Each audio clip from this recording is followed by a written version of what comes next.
Hi, my name is Brooke Dixon, and today I'm going to be doing an instructional demonstration on vocabulary. Vocabulary is the body of words used in a particular language. For me personally, this is an instructional demonstration that I really enjoy because I love vocabulary and I have a lot of fun activities that go along with vocabulary, and I'm excited that I can show some of those concepts and activities today. For the instructional demonstration that I'm going to be doing today, I'm going to base it off of the format on figure 6.8 on page 258 of the textbook. And I am going to put my own twist on it, so it's not going to be exactly how it would be seen in the textbook, but it's going to be something that's very similar to that, and it should be very fun and work really well in the classroom. As I always mention, I do want to teach middle school English.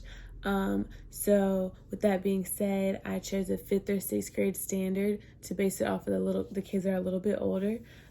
This particular standard is Standard 9 under Reading Informational Text. Standard 9, apply a range of strategies to determine the meaning of known, unknown, and multiple meaning words, phrases, and jargon. Acquire and use general, academic, and domain-specific vocabulary. So that talks about vocabulary, so this focuses on what we're going to be doing today and finding the meaning of those known and unknown words, because there are some words that the students may have heard before but may not know exactly what they mean, or they might have never heard of that word before and want to know what that means. The way I'm going to be teaching this today is first by giving them a pre-assessment. We haven't done that before since I started doing these instructional demonstrations, just to see how much they do know. And then I'm going to begin by using a short passage that is the biography on Katherine Johnson. I made sure that the passage was grade appropriate, and I wanted to make sure that all my students are able to grasp the overall concept and able to comprehend what we are reading. Because you don't want to give something that's too challenging, because they might not even comprehend what's going on and might not be able to use those context clues to find out the meaning of words. I also really like the fact that this biography can tie into social studies as well, because it has a lot of information that will be discussed in that particular class. And it is really good to include other subjects within different classes to show students that everything really ties into one another. And especially this can really be done in the English classroom by what we're doing today, by using this short passage on Katherine Johnson and tying it into our own classroom. When reading this, I'm going to be I'm going to have 5 to 7 words highlighted that might be kind of confusing, or the students may need these words to be touched on. They may know them, as I mentioned before, but they may just want to be touched on again just to make sure they actually know what the word really means. And that would never hurt. Those words are going to be what was found on the pre-assessment. And so in class, I would have a different student read a different paragraph, and that will also help with the reading skills. So not only are we touching on vocabulary, we're also touching on our fluency and our reading skills, just to make sure that students are growing in all areas and not just one. While reading, I will have questions prepared in advance revolving the vocabulary words that are highlighted.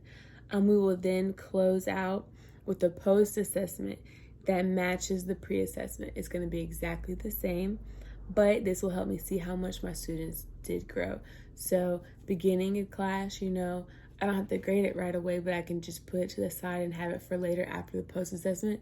I'll look at that, grade that, see how my students did, teach the lesson, do activities together, and then afterwards give them the post-assessment, and then I'll look at both and be able to see, okay, so I really did do a good job teaching that lesson today, because the students were able to not know what this meant before, but after we finished, they did know what that meant. Or they didn't know what it was before, and afterwards they still didn't. So I need to work on that more and go into more depth with that. So this is how my instructional demonstration would go. Today, we're going to be working on vocabulary. We're going to be reading a short passage and then working on some difficult words within the passage to help with our understanding. I'm going to be calling on both volunteers and non-volunteers to be doing the reading, so please be ready. As I mentioned before, it is going to be a pretty good length passage. I have it right here. I have it pulled up. And this is something that I can have a copy of on the board, as well as getting the students to have a copy in front of them, just for some of those who, may have trouble seeing the board, something like that. So I could say, Alan, I want you to read the first paragraph, and I will be here helping you. He would begin by saying, Katherine Johnson was an African-American mathematician who worked to create the first calculations to send humans into space. She is famous for her long career at NASA, where in 1959 she calculated the flight trajectory for the first American, Alan Shepard, to go into space. Trajectory is a difficult word. Sorry, I had a hard time saying that just now. It's a difficult word, and some students may not have seen that before. So I would highlight that. That's the word that we would touch on. And so I would say, Hannah, what do you think the word trajectory means? Using your context clues, can you figure out what that may mean? And she may give an answer, and it may not be correct. And so I would say, good try. It means the path followed by a projectile flying or an object moving under the action of given forces. I would have the definition on a Google slide on the board, just so the students can see that. They'll have that, because most of them probably don't know what this means, and they would have their own paper and pencil, fill in the blank, and they can fill that in so they can use that word later on down the road. I'll have examples, I'll have pictures, everything like that, just so they'll really have that concept in their mind. But the key is making sure that they do have the opportunity to use those context clues, and so they can kind of try to figure out themselves without me automatically giving them an answer. Okay, so we would continue. And I would say, Sarah, can you read the second paragraph for me? So she would begin. She was born on August 26, 1918 in West Virginia. She was the youngest of 4 children and was always curious. From a young age, her parents encouraged her to focus on her education. When she finished elementary school, she faced challenges finding a place to study. The schools nearby were segregated and only accepted the white students. She was a brilliant student and skipped many grades and was able to attend the high school on the campus of the historically black West Virginia State College. She started college there when she was 15 and graduated in 1937 with a degree in math education and French.